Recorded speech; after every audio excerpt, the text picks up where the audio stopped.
So first of all, hello everyone. My name is Shannon Bryan and I'm a librarian with the Belleville Public Library. And as I said earlier, this is my first webinar, so I'm quite excited about it. And I do want to thank the Hastings Historical Society and Richard Hughes in particular for coming to us with this program idea and this partnership.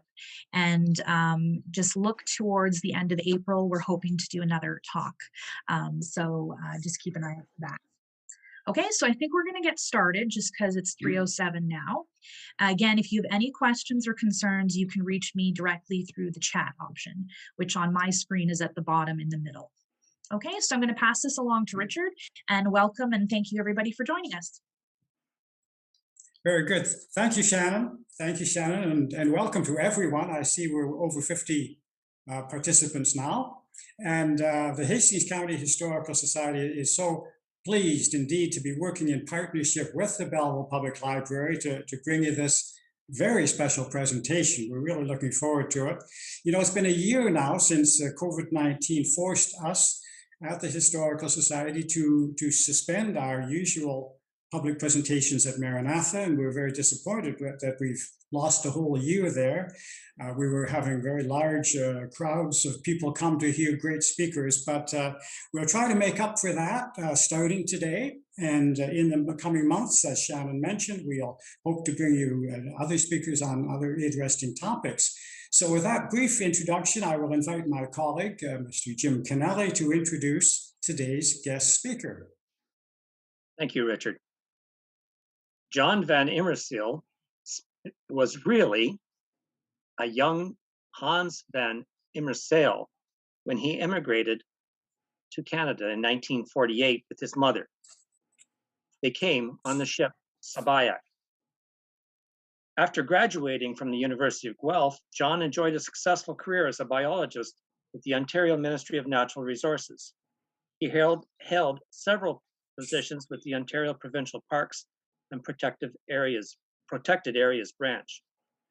During this time, he met a Lonsdale girl, Mary Lou Farrell, who I have the good fortune of being her first cousin. So John is my cousin-in-law. I have to say that. Together, they raised 4 children. John has been an active member of the Napanee community, where he has contributed his skills to both the sporting and community and the church.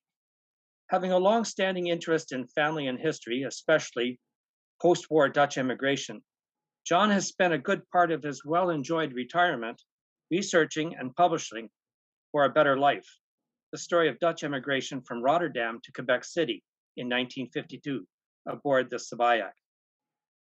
Ladies and gentlemen, I give you John Immerseel. Thank you very much, Jim. I really appreciate the opportunity of being able to be among your presenters. I'm hoping that I'll be able to cover enough of the subject of that post-war Dutch immigration to make it very interesting for folks. At this particular time, what I'm going to do is I'm going to start with the share screen so that people can follow along as I talk for the next 3/4 of an hour.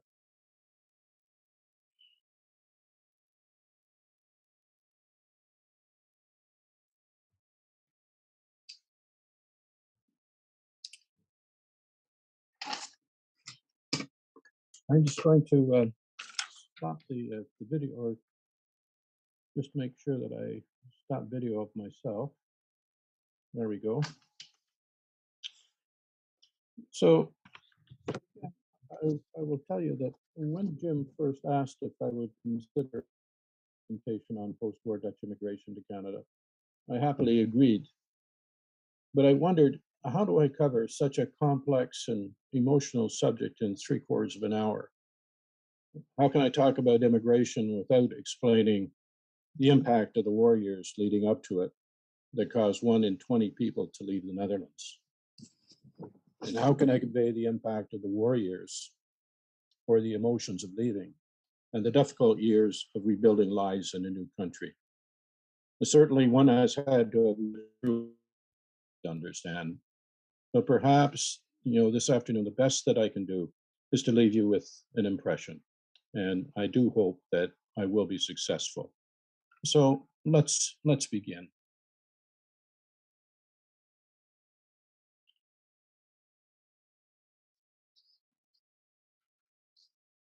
As the poster for this session quite accurately points out, 500,000 people left the Netherlands in the years following the end of the war.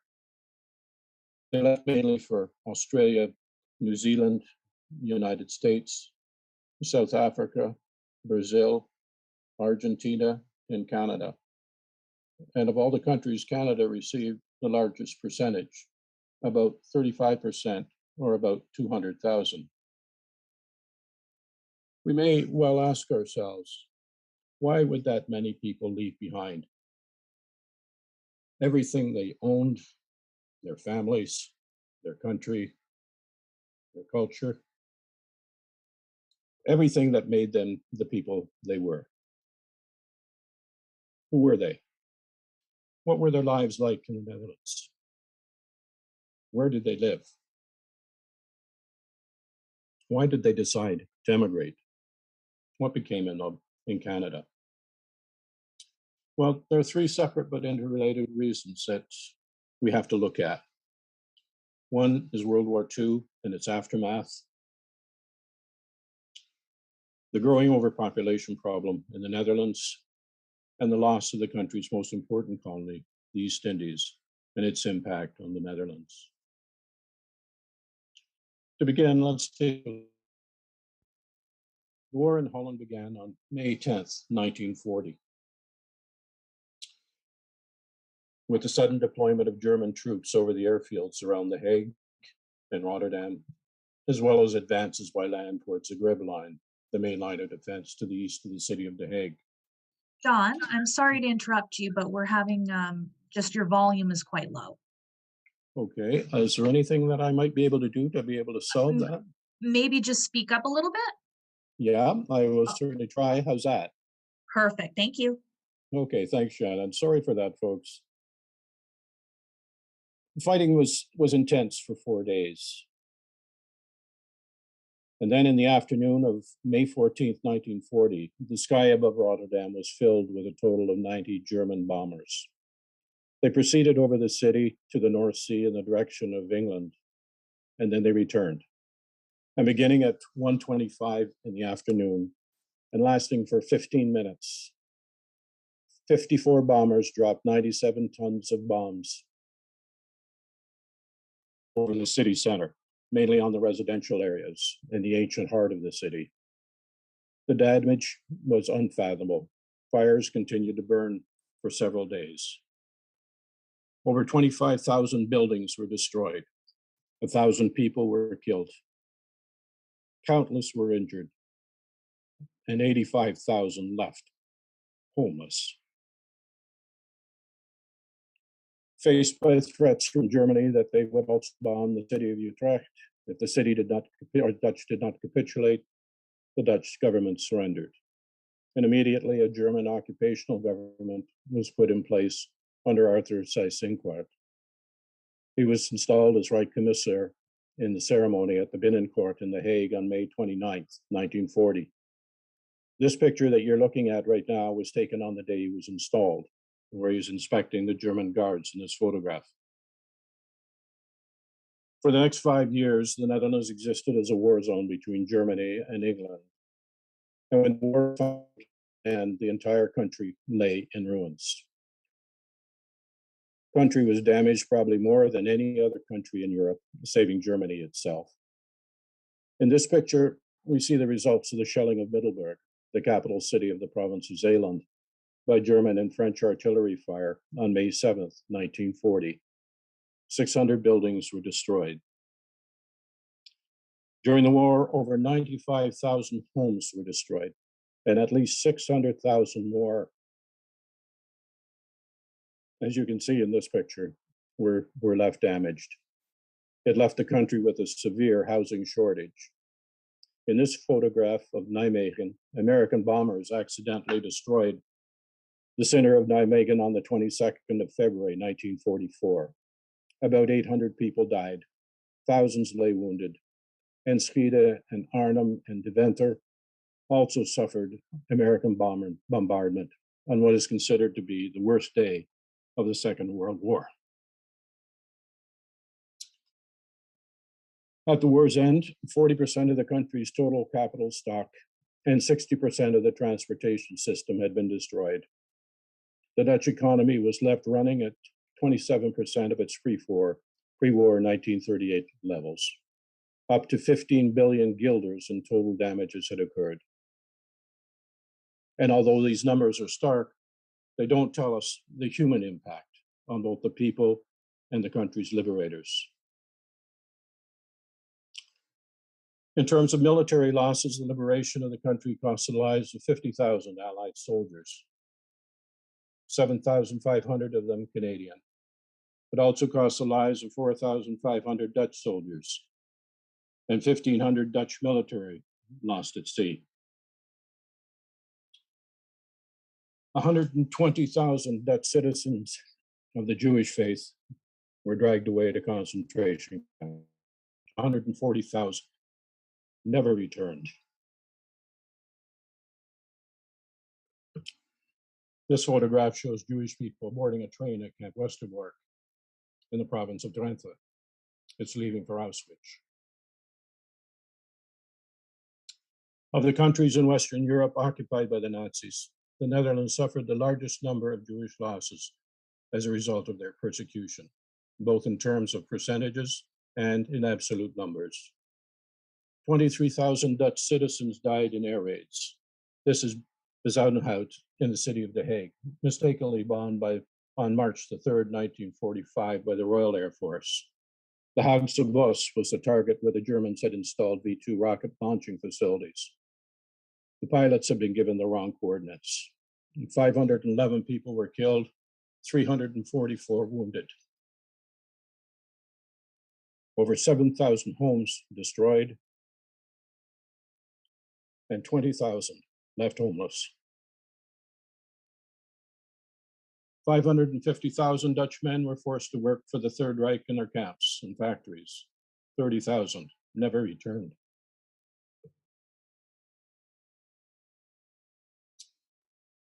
(2,800) were executed.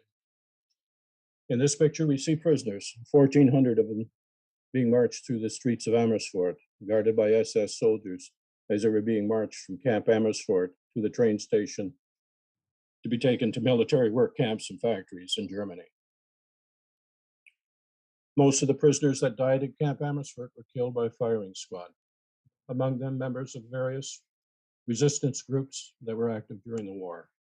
And some were killed as a reprisal for attacks committed by the Dutch resistance. Many people were also executed on the streets throughout the Netherlands during the war. During the winter of 1944 and 45, the Dutch called the Hunger Winter, 20,000 people died of starvation. 200,000 suffered from hunger disease, especially in the densely populated western provinces north of the great rivers. A German blockade cut off food and fuel shipments.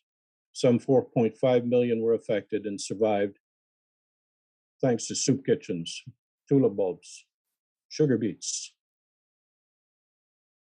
and whatever food they could obtain by going by bike in the rural areas to ask if any food could be spared. Wood was gathered wherever it could be found, and whole communities were devoid of trees that were cut down to provide fuel.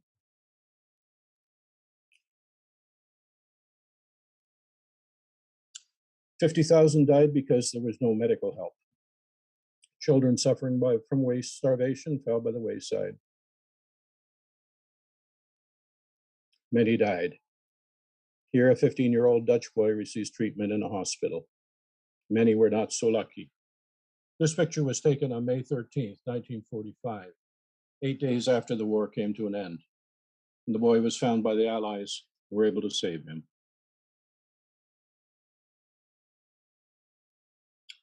At the end of the war, 237,300 Netherlanders lost their lives out of a population of 8.8 million. More than 400,000 people driven from their homes had to be rehoused.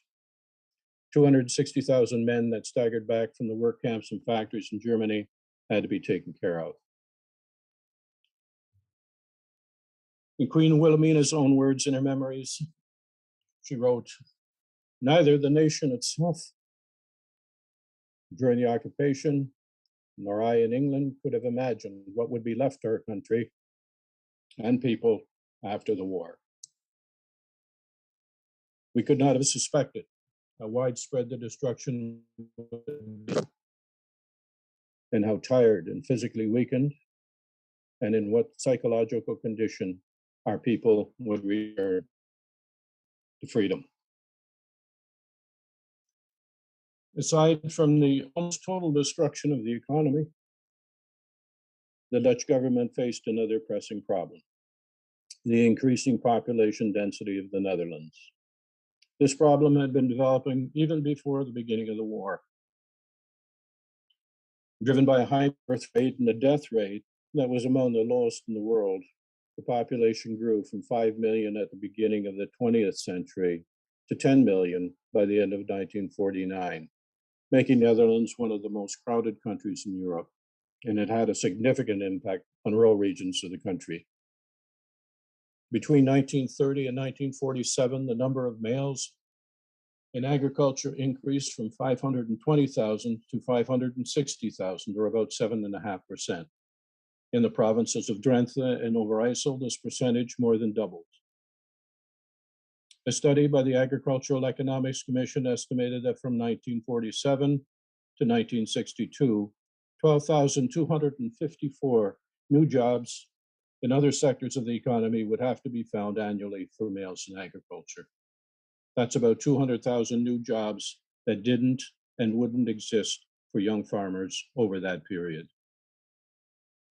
And compounding the problem for farmers was a loss of 500,000 acres of farmland that had been flooded during the war, which made the land unsuitable for farming for years.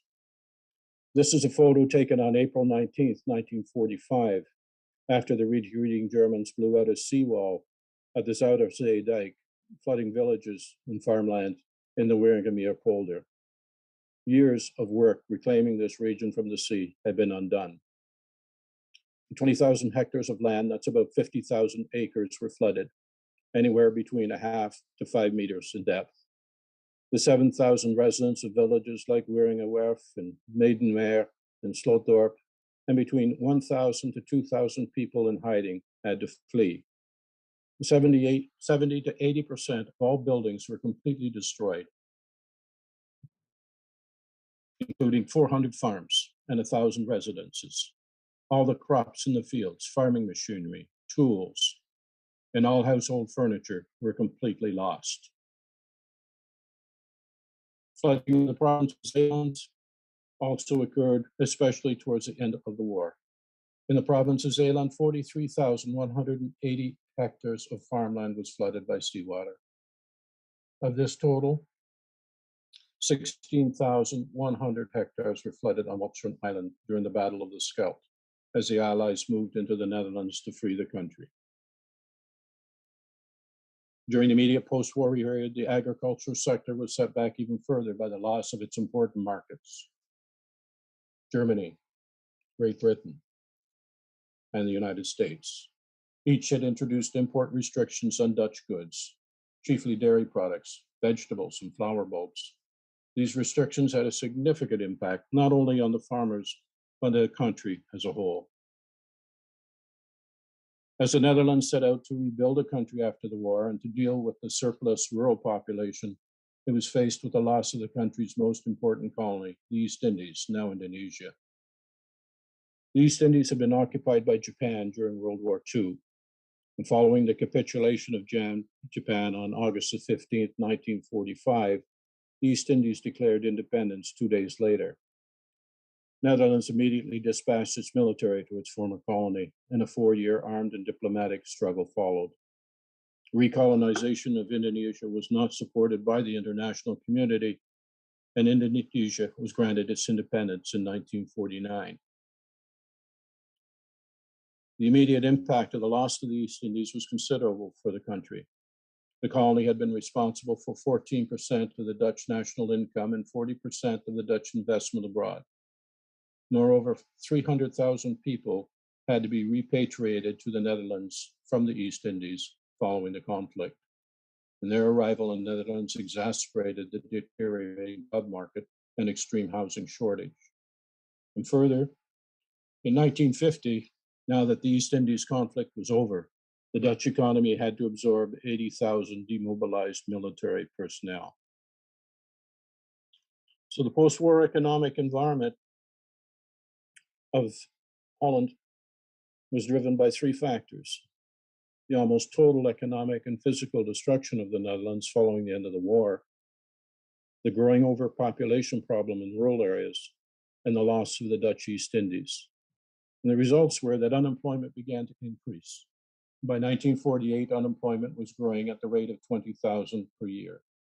And by 1952, almost 6% of the labor force was unemployed. And throughout the country, the standard of living was in decline. The Dutch government came to realization that the post-war economy would not be able to support the growing population at the pre-war standard. In response, the government established a commission to develop an active immigration policy for rural regions of the country. The commission had set as its goal the annual immigration of 15,000 males in agriculture, or with their families about 40,000 immigrants per year for the first 4 years of the immigration program. In 1950, when thousands of people from Indonesia were repatriated to the Netherlands, the Dutch government increased the goal to 50,000. And to promote immigration, the government provided a financial incentive to assist immigrants with the cost of their fare and the shipment of their belongings. It was one thing to develop an immigration policy, and it was quite another to be actually implemented. The first requirement was to find host countries willing to accept Dutch farmers. The first country to work out an immigration agreement with the Netherlands was Canada. Canada seemed an attractive destination to the government and the farmers of the Netherlands, and it was based on several factors. First, Princess Juliana had lived in Canada during the war. Second, Canadian soldiers had been the country's principal liberators. And thirdly, the economic prospects in Canada looked promising. Canada needed labor. The distance to Canada was also a factor. Compared to other receiving countries, Canada was closer, and ships with the same tonnage could carry 3 times as many immigrants to Canada as they could to Australia. But Canada was not initially receptive. Working out an agreement with Canada was not easy. Following World War II, immigration policy in Canada was very restrictive. The high unemployment of the Great Depression was still a recent memory. And fearing another depression, the King government refused to consider opening the borders to new immigrants.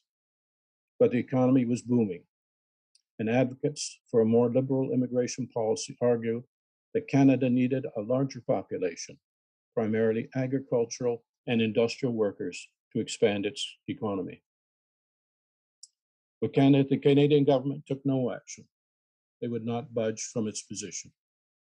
The government had no intention of reopening its immigration offices in Europe until the remaining Canadian servicemen and women, along with thousands of war brides and dependents, had been brought back to Canada. Calls for more progressive action grew louder. The Senate Standing Committee on Immigration believed that Canada should admit substantial numbers of immigrants as soon as possible. And finally, on May 1st, 1947, Prime Minister Mackenzie King issued the following directive. The policy of the government is to foster the growth of the population of Canada by the encouragement of immigration. The government will seek, by legislation, regulation, and vigorous administration, to ensure the careful selection and permanent settlement of such immigrants as can be advantageously be absorbed in our national economy. That year, after 6 months of negotiations, both countries agreed to an immigration agreement called the Netherlands Farm Families Movement. It provided for the admission of sponsored agriculturists from the Netherlands willing to contract for jobs as farmhands for a minimum of 1 year. For their part, sponsors provided accommodation and wages, $45 for single males and $75 for those who were married. Immediately after the agreement was reached, Dutch immigrant farmers began to arrive in Canada. A few had arrived as early as May 1947 on the Vane Dam, and the next month 180 Dutch immigrants arrived in Chatham, Ontario, to work in the sugar beet fields, having been brought to Canada on the HMS Aquitania. But the first large influx, about 1,000, arrived in Montreal aboard the Waterman on June 26, 1947. And here we see them being greeted by Netherlands ambassador to Canada, Dr. Royen, and his wife. By the end of 1947, 2,361 sponsored Dutch immigrants had arrived in Canada. And by the end of 1948, the number grew to 6,899.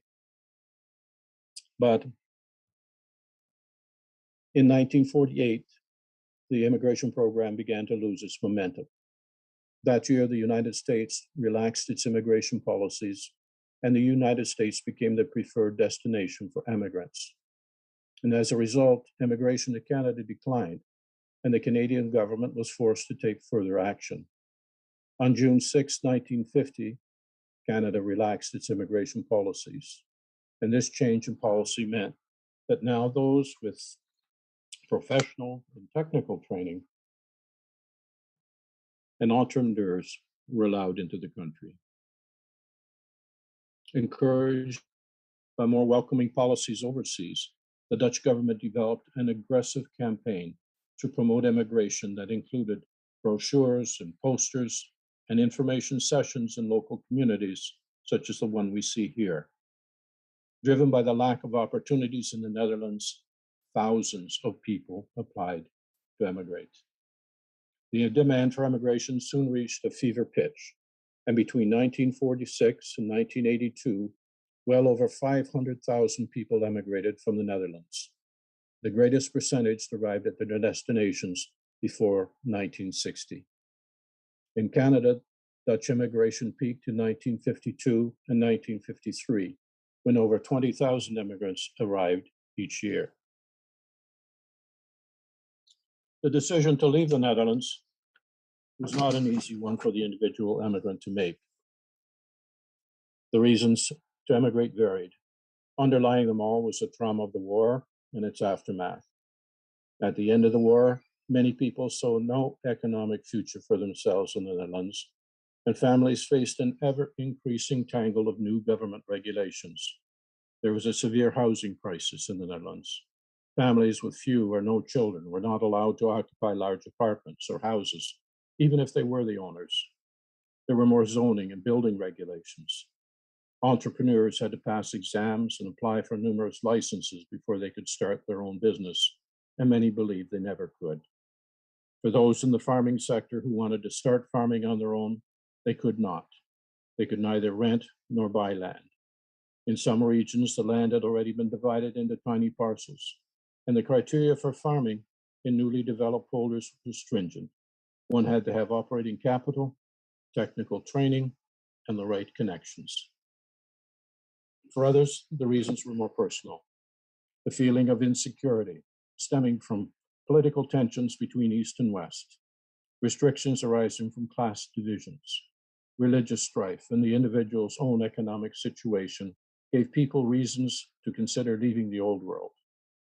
Increasingly, more and more people looked to overseas countries that offered what the Netherlands could not, a new future, free from the threat of war, this time with Russia, creeping socialism and bureaucracy, where there were economic opportunities and space to grow, where the dream of owning a home, a business, land, and farms was one that could be aspired to, if not for themselves, at least for their children. It was relatively straightforward. People had to apply for visas and passports. They had to submit their applications to the Netherlands Immigration Service, and these were forwarded to the Immigration Service in Canada. Once approved in Canada, the Canadian Embassy in The Hague and the Dutch immigration offices were notified. Next, applicants received a letter asking them to report to a Canadian medical office for a compulsory medical checkup. that included tuberculosis screening and immunization against smallpox. And once approved, the Netherlands Immigration Service booked passage and provided the name and address for the immigrant sponsor. After the war, many of the shipping companies had lost a great number of their ships during the war itself. With respect to some of the lines, new ships had to be found, and they had to be found quickly. With the loss of the ships during World War II, the government purchased 3 former Victory-class ships from the United States in 1946 as troop transport ships to transport military personnel to and from Indonesia. These 3 ships were renamed the Groot Bear, the Waterman, and Zuiderkruis, and they were converted to emigrant transport ships. Holland America Line also chartered 3 of its ships to the Dutch government for emigrant transport: the Volendam, the Rhindam, the Maasdam. The Royal Rotterdam Lloyd chartered the Subiac. The Netherlands Steamship Line, which was owned jointly by the Holland America Line and the Royal Rotterdam Lloyd, chartered the Johan van Oldenbarneveld. The Europe-Canada Line, the Seven Seas, and there were others: the Binta, the Kota Inten, and the Veendam in the late 1940s, the Rotterdam, New Amsterdam, and the Statendam during the 1950s. In total, 43 ships were involved in transporting immigrants from the Netherlands to other countries. But there were restrictions. Not all immigrants were eligible for financial assistance. The government classified occupations to the state and Dutch economy into essential, important, and surplus. Only those in the surplus category had their immigration subsidized. After 1952, these restrictions were gradually lifted. And in 1956, when immigration began to decline, at a time when the government still saw immigration as an important contribution to help alleviate many of the social and economic ills associated with the period of post-war construction, full passage was paid for all who wished to leave. But the broadest restriction the government placed on immigration pertained to the amount of money an immigrant was permitted to take out of the country. As of January 1st, 1951, heads of families could take 750 guilders, or about $200, with them, and withdraw another $100 a year later. Family members aged 15 or older were permitted $100, and children under the age of 15 could leave with $50 each, but only if their trip was not subsidized. For those whose passage was subsidized, the amounts were even smaller. They could only leave with $100, and most fell into this category. The restriction, of course, was intended to keep much needed money in the country to fund new growth. Passengers aboard landmark ships in Rotterdam, either at the Wilhelmina Pier or at the Royal Rotterdam Lloyd docks. And on the docks, tearful goodbyes were said to family and friends. We can almost imagine from this picture what the scene on the docks must have looked like as the ships were pulling away. People were shouting their farewells, arms waved, handkerchiefs fluttered, tears flowed, and in most cases, the Dutch national anthem was playing in the background. Most of those waving goodbye did not know when or if they would ever see each other again. On the ship, you can see the passengers. They're leaned over the railings and they watch. And as the ship goes further and further away from the Wilhelmina Quay, the crowds on the docks become smaller and smaller until finally they disappear from view. Lucas Hausman, who would later become Assistant Deputy of Finance for the government of Alberta, was just a little older than I was when we left the Netherlands on the Subiac in 1952. He recalls on the day of departure, his mother cried in her mother's arms so hard that his father had to pry her away so they could board the boat. John van der Velde was a butcher who located his family to Edmonton, where he founded Van's Meats. One of his sons remembered the departure. Leaving was hard, and there were lots of tears. My mom's dad was so proud of his grandchildren and had a very hard time with our leaving. 9 months later, when we were in Canada, he passed away. My mother always felt that our leaving contributed to his death. Harry Note later became a teacher and school principal. He remembered how difficult it was. Dad was the only son, and his leaving was hard on his parents and his two sisters.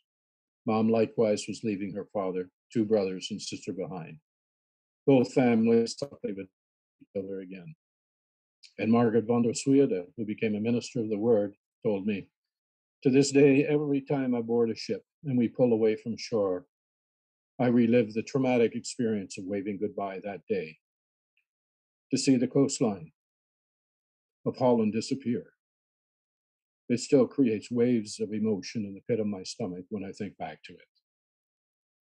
Many immigrants, like Margaret, remembers the sight of the Dutch coastline disappearing and the emotions they felt. John Kerses, who would later become a pastor with the Christian Reformed Church, remembers his father's reaction when leaving the coast of the Netherlands. I'm not crying because I'm leaving the Hook of Holland, but that I'm leaving my dear Dieter behind.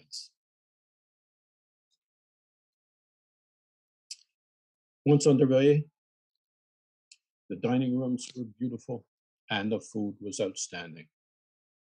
For the sabbatic on the ship that I came on, the director of the Rotterdam Lloyd felt that the immigration trip would be the last impression that immigrants would have of the Netherlands.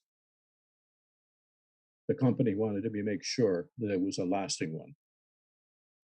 Meal times were staggered, and children ate at separate times from the adults. There were promenades, there were outdoor and indoor sitting areas, smoking rooms, sports decks and theaters, hospital areas, areas for church services, nurseries, activity areas for children complete with organized programs, and a theater area. And for many, it was a vacation experience. Men and older boys were accommodated in the sleeping halls at the front and back end of the ships, while women and younger children slept in the midships area. Large sleeping halls often accommodated as many as 100 beds, and the lucky ones had beautiful cabins. Any crossing of the Atlantic at the higher latitudes is rough. Storms are frequent. In her journal, Mary Radike described the scene of the 1952 crossing like this. This morning when we woke, it seemed as if we were sitting on a swing. You felt yourself being lifted up and suddenly down again. Later, we found that the wind had increased to storm velocity. At times, we see waves 60 feet high, according to one of the stewards. From this high place, we look down on the wild sea. It looks like all mountains and valleys. Most people are dying for the moment they can set foot on land. And yet, we're not even midway across the Atlantic. With rough seas, seasickness was prevalent during the crossing from the Netherlands to Canada. Again, Mary Radike's journal gives us some insight as to what passengers experienced. In Lean's hall, Lean was her husband, several people are terribly sick. They can't even get themselves a drink of water. Everyone has to hold on to something at all times. A gentleman eating next to us said that of his family of 12, only 5 are able to get up. The family of Joan's friend is also more than half sick. Of the few people who still make it to meals, many have to suddenly get up and leave. The large first-class dining hall was only half filled. Seasickness for many usually lasted until the ships entered the Gulf of St. Lawrence. The first views of Canada, especially for those traveling down the St. Lawrence when the first mountains appeared, left passengers breathless. The day of our arrival, everyone was on deck gazing at the beautiful sight. Passengers wondered how such beauty was possible. Most ships entered Canada at Halifax, and others at Quebec City. There, the new immigrants waited long hours for their papers and luggage to be checked, and where they were issued their landed immigrant cards and provided with their destination information. And then there was a long wait for trains. coal-fired and dirty, and the uncomfortable journey, often lasting for days, sitting on hard wooden benches and surviving on the barest of provisions that they could afford. I can remember one family telling me that they couldn't spend very much money on food. They had to travel out west. And so in Quebec City, they went and they bought a great big pot of jam and some bread, and that's all they ate all the way out west. Reverend John Kersey's remembered his trip. An hour after our trip began, soot covered our hands. We looked like miners emerging from a coal mine. And Florence Skulsby shared this experience. The locomotive was fired with coal and the cars were drafty. So every morning we woke up with coal dust on our faces and our clothes. But it seemed that this was to be expected.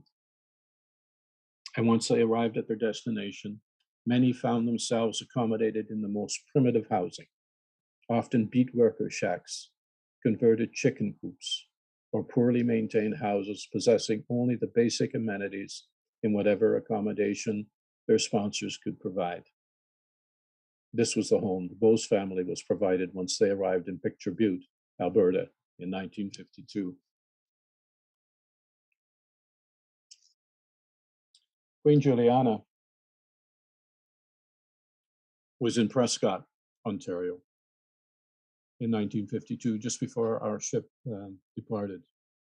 She had been on a trip to the United States, a meeting with President Truman, and then she stopped in southern Ontario, Canada, meeting with Dutch immigrants in the areas of Hamilton, in Kingston, and the St. Lawrence Islands. And she was asked by reporters at the Dutch Inn in the southeastern town of Prescott if prolonged Dutch immigration was desirable at the current level. And she replied, "Immigration is necessary for our country. Together with industrialization, immigration is required to address our overpopulation problem." The Leeuwarden Courant in Holland reported on her interview as well. The news story reported the Queen had encountered the during her trip when she visited the homes of her countrymen to follow up on complaints she received about their living conditions. The houses, she said, are simple wooden structures, never meant as permanent residences. Of one home, the Queen was reported to say that it was not fit to live in. And then the Queen was asked about her impressions of the lives of the Dutch immigrants in Canada. And she responded, "Immigrants must possess true pioneer blood in order to succeed. They have to battle through it. These words are not meant to discourage those that want to emigrate, but immigrants must have it in them.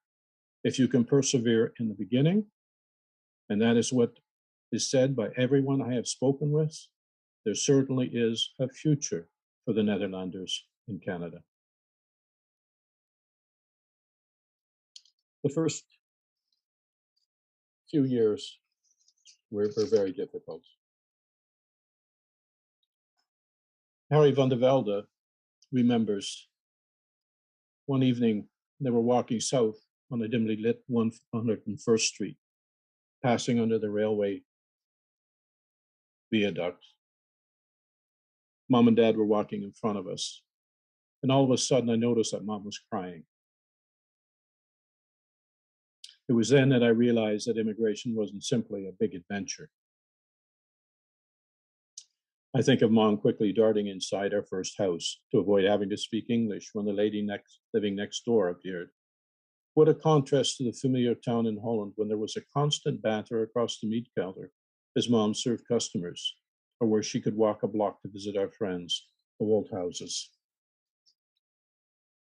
whenever she felt like it. There's no doubt about it. The first few years were difficult. Adjusting to a new climate, leaving loved ones behind, learning a new language, and adjusting to an entirely new culture were formidable challenges. It was an enormous adjustment, and still some remembered. For those of the Christian Reformed faith, support was found among its communities, where members acted as surrogate families to one another, and where a slice of their former culture would remind them of home. In one for my book, Bajek and Ruth Radek, they wrote, Dutch neighbors and friends were also important to Mary and Len and provided them with a connection to what they left behind in the Netherlands. We enjoyed our visits with the Vogelaars in Pincer Creek and Marinus Kroneweg with his wife Hild near Fort McLeod. With them, we were able to talk our own Hoekse Words dialect and talk about the old days back home. Those visits were so special. Over time, most remained in their communities. But over the years, some moved to other places that provided better housing and employment. The younger children completed their schooling and slowly integrated into Canadian society. As they became adults, some bought and operated their own farms and developed their own businesses, became secretaries, nurses, teachers, principals, tradespeople, and artists. Others served their communities as counselors, pastors, and priests, police officers, soldiers, and pilots, doctors, and civil servants, all proud to call themselves Canadian. These immigrants were of remarkable strength, strong character. They worked hard. The families were tightly knit, and during those first few difficult years, each member of the family contributed to the family income to provide a way forward to achieve their dream of a new future and a better life. Oh, we can look at statistics and reports on social and economic impact of immigration, on both the country being left and the country arrived at. But I think the real story of the Dutch post-war immigration to Canada is etched in the memories and the experiences, the impressions and lives of each individual family that came to this country in the years following World War II. Each family has their own unique story to tell, and those stories deserve never to be forgotten, because someday there will never be anyone to tell them. And the stories will disappear with those that still remembered. So I want to finish on the words of a young boy. You can see him sitting on his mother's lap, Martin Mull. This picture was taken just before they left Holland. Martin became very well educated. Among the many milestones that he achieved in his career, he became director of the Dutch Credit Union. And he wrote in an article for the Netherlands Current in 2004 these words: if someone has not experienced immigration, it's difficult for them to imagine or even understand the impact of a move across the Atlantic in 1952. For me, it was all positive. Yet I've met people who still have regrets and express their doubts. I understand their feelings, but without any hesitation and without question, I regard the opportunities this new country gave my generation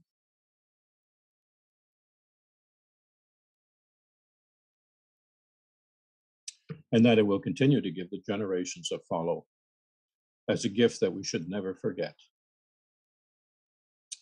So on that note, I would like to end my presentation. I'd like to really thank Jim Kennelly, Shannon, the Hastings County Historical Society, and the Belleville Public Library for giving me this opportunity. I hope it's been worthwhile. Probably haven't covered all the areas that I would have liked to in the time that we have available. And as I said from the very beginning, I just wanted to give you an impression, and I hope that I have left that impression with you. Again, thank you for your time this afternoon. And I'll turn it over to Shannon.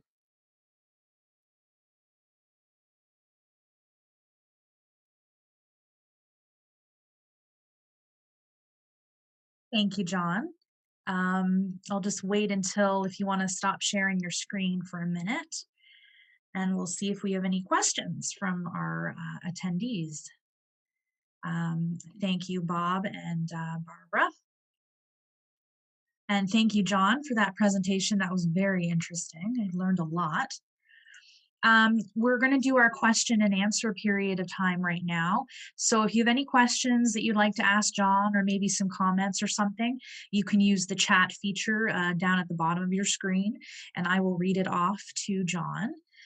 John, if you want to share your, you can turn your video back on, and then at least we can see you when we're, thank you, good. Is there any questions? There's not any that were asked during the presentation. Bob and Barb are saying fantastic presentation. Jane is saying very interesting. Thanks so much. Thank you, John. You can, let's see there. Yes. All right. Jim and Richard are back as well. Hi, Jim. I make a comment? Jim? Yes. I just want to make sure that it was mentioned that John has a beautiful book that he is selling. And if you're interested in delving further into this moving story, it's well worth a read. If maybe John or Jim wants to type the title of the book into the chat feature, then everybody will know what the title is, and then they can look it up or purchase it themselves. Let you do that. I can do that right now here. Okay, and actually we do have a question. Lori is asking, John, if someone in Canada wanted to sponsor a specific person or family in Holland, what was the process for that? The process that I understand is that there were organizations here in Canada that actively, once they knew who was coming, would actually go out and look for sponsors. The Christian Reformed Church was really aggressive on this point. They had fieldmen throughout Canada, and they were quite instrumental in trying to find sponsors for people that wanted to come to Canada. And once those sponsors were known, then the immigration offices in The Hague were notified that this sponsor is available for this individual. Okay, awesome. The next question was, is there a way for people who weren't here today to share this presentation? We are recording the presentation and it will be available on YouTube. I've had Jerry's suggested that I get him to help me edit it, so that's great. But yes, just give us a few days to get that sorted, but it will be on YouTube through the Historical Society's YouTube channel. The next question is also from Lori, and she asked, what happened to families if the sponsor did not work out? Well, that's a really good question, Lori. Sponsorship sometimes didn't work out. I can recall one family that showed up at their sponsor, but it was a family with 12 children, and he wasn't prepared to have work that involved a family of that size. So they had to go back to Winnipeg, and immigration services there had to find a new sponsor. That would take some time, and in the meantime, they were kept at the immigration hall there in Winnipeg. My grandfather and grandmother came over in 1949. Their sponsorship also did not work out very well. They did get accommodations, and they did get their food, but the payment that was promised never arrived. And so they had to go back to immigration service, and the immigration service had to find another sponsor for them as well. But that story was repeated many times. And as far as I understand that the process is that the family would have to go back to the immigration offices, present their case, and a new sponsor would be found. Okay. We have a comment here, well, two comments. Where do we purchase the book? And someone asked if you could actually hold the book up. If you have a copy, I'm sure you have a copy nearby. I have a copy nearby. Just give me half a second. Yep. Okay.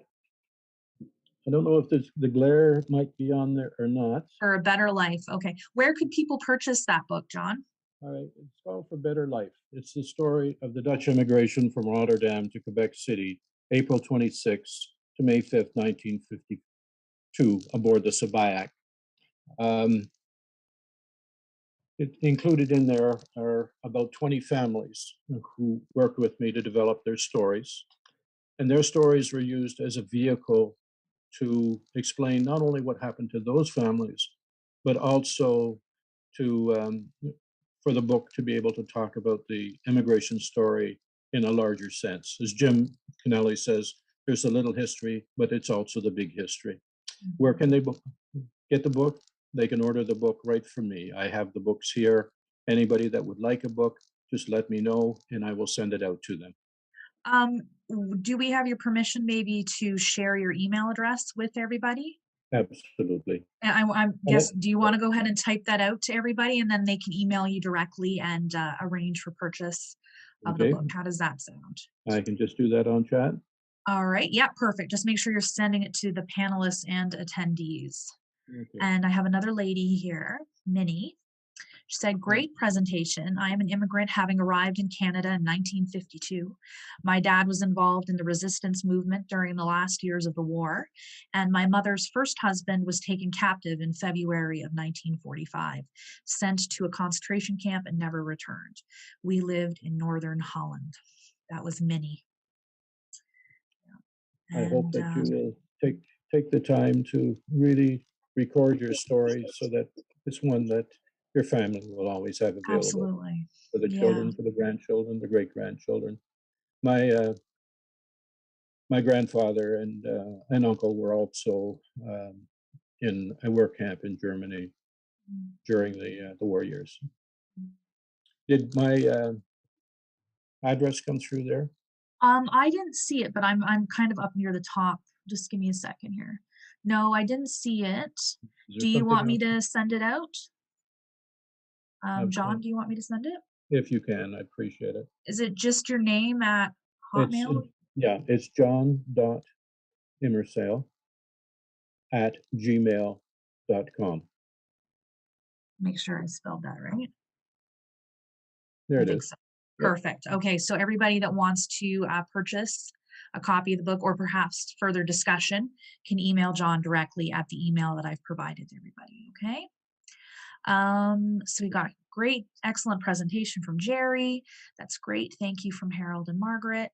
Susan White, wonderful presentation. Thanks. Brings back my youth in Huron County, where many of my schoolmates had recently moved from the Netherlands.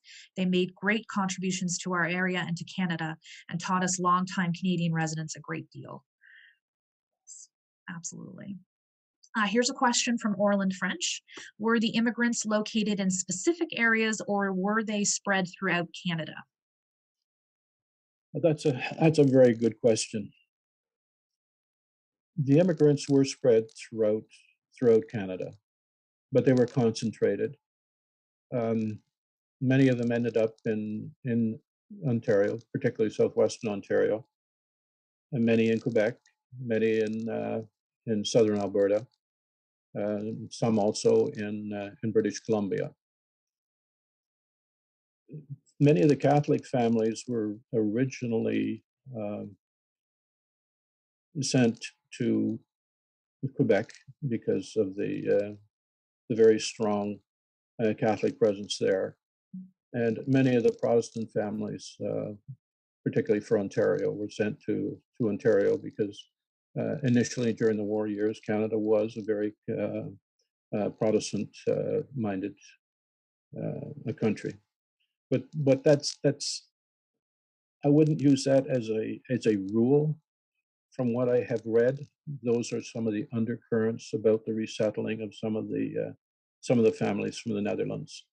Also, it's also complicated by the fact that the Christian Reformed Church was very, very strong on ensuring that people from their faith were settled together in regions where they could be together and where they could grow their church.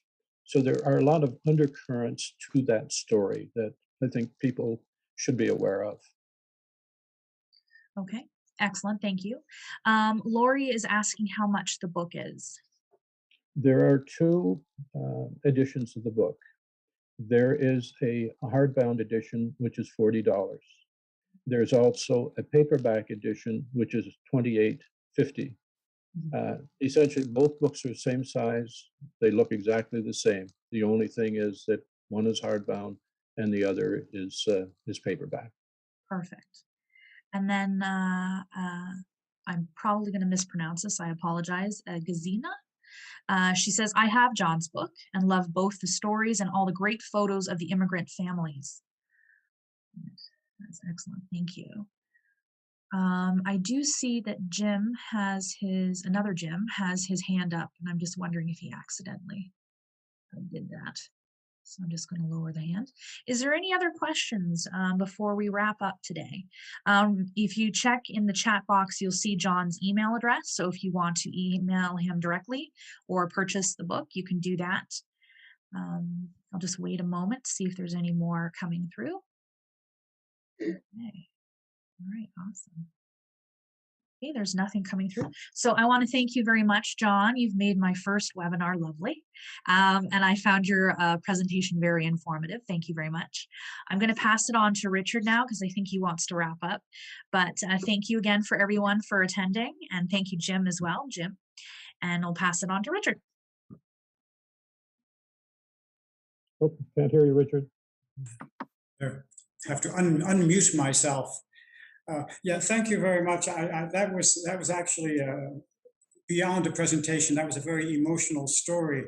It's very, very difficult to hear these stories, but we know from this area, from the Quinte area, which is a very large population of Dutch descendants.